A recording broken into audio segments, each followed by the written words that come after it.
जब भारत के अंदर G20 कॉन्फ्रेंस हो रही थी, उस वक़्त पाकिस्तान जो है वो टीटीपी के साथ चित्राल की पहाड़ियों में लड़ रहा था। दूसरी तरफ हम देखते हैं कि एक बड़ी तादाद में इंटरनेशनल कम्युनिटी इंडिया आई, बड़े-बड़े मुआहदे हुए, लेकिन जो इम्पोर्टेंट चीज़ वो G20 खत्म होने के बाद मोहम्मद बिन सलमान इंडिया में रह गए और कुछ उन्होंने बातें की हैं मेरे साहब जो कि बड़ी इम्पोर्टेंट हैं। उन्होंने कहा है कि एक तो इंडिया हमारा फ्रेंडली है और हमारे बड़े हिस्टोरिकल ताल्लुकात हैं। ये मोहम्मद बिन सलमान ने नरेंद्र मोदी साहब को कहा है। आप बिरसी साहब कैसे देखते हैं कि मोहम्मद बिन सलमान ने पाकिस्तान आना था, फिर पता चला नई डेट्स आ रही हैं कुछ, लेकिन इसको आप कैसे देखते हैं कि मोहम्मद बिन सलमान इस मौके पे नरेंद्र मोदी का शुक्रिया अदा कर रहे हैं कि आपने हमें ब्रिक्स में मेंबर बनाया, आपने हमें आज एक दिन अलहदा रख के पूरे G20 से अलहदा प्रोटोकॉल दिया, और तीसरा ये जो अहम बात है बिरसी साहब कि वो कह रहे हैं हमारा आपका हिस्टोरिकल कोई जो है डिसएग्रीमेंट नहीं रहा। ये उन्होंने टर्म इस्तेमाल किया which is specifically obviously related to Pakistan. और एक और बात बिरसी साहब उन्होंने की है रिगार्डिंग टेररिज्म। उन्होंने कहा है कि ये जो है दहशतगर्दी को एज ए टूल इस्तेमाल नहीं किया जाना चाहिए। What do you make of that entire sir statement? And देखें जी, ये हिस्टोरिकल का जब आप लफ्ज़ इस्तेमाल करते हैं तो उससे मुराद कोई 50-60 साल ज़ाहिर नहीं है, उससे मुराद तो कहीं 100 साल हैं और हज़ारों साल हैं।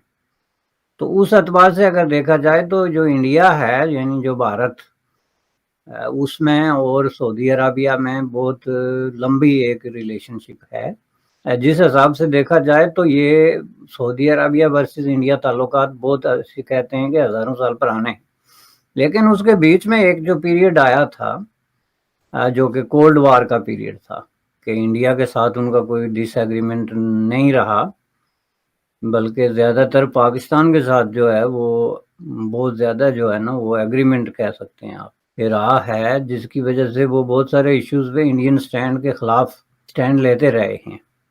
लेकिन आगे चल के तो जो इस डेकेड में जो डेवलपमेंट हुई है, जिसमें मोहम्मद बिन सलमान के टेक ओवर करने से लेके तो जितने हालात और वाक़यात ने जो रुख इख्तियार किया, वो एक नई सऊदी पॉलिसी इंडिया पाकिस्तान के दरमियान जो रिलेशनशिप में सऊदी अरब की पोजीशन थी उसको रीपोजिशन किया, रिविजिट किया और रीपोजिशन किया। और पहले तो उन्होंने ज़बानी कलामी जो है वो क्लियर किया कि जी हमारा इंडिया के साथ कोई मसला नहीं, दोस्ताना ताल्लुकात हैं और मज़ीद बेहतर करेंगे। और बाद में उन्होंने अमली तौर पे ये मैसेज दिया जिसमें कि उन्होंने उनकी बड़ी बड़ी कॉरपोरेशन ने जो है वो इन्वेस्टमेंट की और इंडिया में बहुत सारे जो है बिलियंस ऑफ डॉलर जो सऊदी गवर्नमेंट की गारंटी या उनके कनेक्शंस के साथ प्राइवेट इन्वेस्टमेंट भी है, पाकिस्तान को इग्नोर करके या बिल्कुल क्लियरली एक तरफ करके साइड लाइन करके वो आपके सामने जो है वो आ गया है आके G20 के इशू पे, जिसमें कि आपने खुद फरमाया कि उनको एक स्पेशल स्टेटस दिया गया, स्पेसिफिक किस्म की डीलिंग दी गई। और उनकी तरफ से भी देखें 2 लाख आदमी जो है उन्होंने कमेंट किया कि हम इंडिया से मंगवाएंगे। ये बहुत बड़ी एक इकोनॉमी में एक बहुत बड़ा बूस्ट है, किसी मुल्क के 2 लाख लोगों को इतने हाई वेजेस पे जो है वो फॉरेन एक्सचेंज और ये सारी चीज़ें जब उसमें इन्वॉल्व होती हैं, तो इस हिसाब से देखा जाए तो सिचुएशन ये है कि पाकिस्तान स्टैंड्स अलोन, अरब कंट्रीज़ उनके हाथ से निकल गई, उनका इन्फ्लुएंस निकल गया, और जो बाज़ाहिर एक थोड़ा बहुत होता है फेस वैल्यू के लिए कि कोई ख्याल रखना वगैरह वगैरह वो भी ख़त्म हो गया।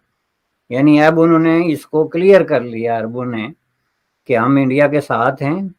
सऊदीया की बात करें तो सऊदीया के प्री स्टेट विजिट पे पहले G20 की मीटिंग थी और उसके बाद अब प्राइम मिनिस्टर से मिले हैं, वहाँ के प्रेसिडेंट से मिले हैं और उन्होंने प्रॉपर स्टेटमेंट दिया। उन्होंने बोला well done India for G20, काफ़ी ज़्यादा तारीफ की है कि उन्होंने बोला मैं खुश हूँ कि मैं इंडिया में मौजूद हूँ। क्या कहना चाहेंगे? पाकिस्तान का विजिट था वो कैंसिल, यहाँ पे तो मोस्टली लोगों को पता ही नहीं G20 क्या बुला है और क्या जो सा इंडिया में इस टाइम हो क्या रहा है। मैं रात परेशान रहा हूँ, आप यकीन करें। ठीक है, मैंने जब वो खबरें सुनी और मैंने वो उनके जो पिक्चर थे वो जब देखे ना, मैं कहा यार ये क्या हो गया, इंडिया किधर का किधर इधर चला गया। MBS ने वो स्टेटमेंट्स जो मोदी ने बोलना था ना वो उन्होंने अपने मुंह से बोली हैं वहाँ पे। जो उन्होंने कॉरिडोर का अनाउंसमेंट की है इंडिया टू यूरोप, हाँ जी इकोनॉमिक, वो प्रिंस मोहम्मद ने जो है वो खुद अनाउंसमेंट उसकी दी। उसके अलावा उन्होंने हमें ये इधर बताया गया कि जी वो जाते हुए यहाँ रुकेंगे, वो 25 अरब डॉलर के मुआहदे करेंगे।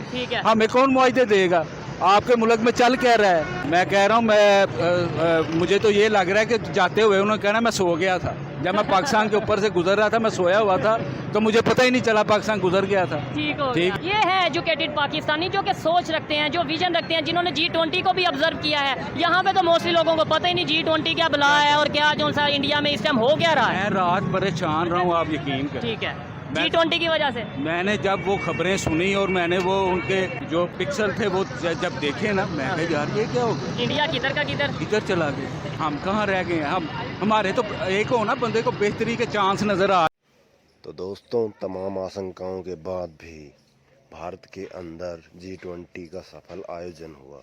इसके अंदर सऊदी अरब के प्रिंस मोहम्मद बिन सलमान ने भारत को बहुत ही ज़्यादा अप्रिशिएट किया है और उन्होंने कहा है कि भारत ने हमें अलग से प्रोटोकॉल दिया, इससे पाकिस्तान चिढ़ा हुआ है। ऐसी वीडियो के लिए हमारे चैनल को सब्सक्राइब करें, बेल आइकन दबाना बिल्कुल ना भूलें। जय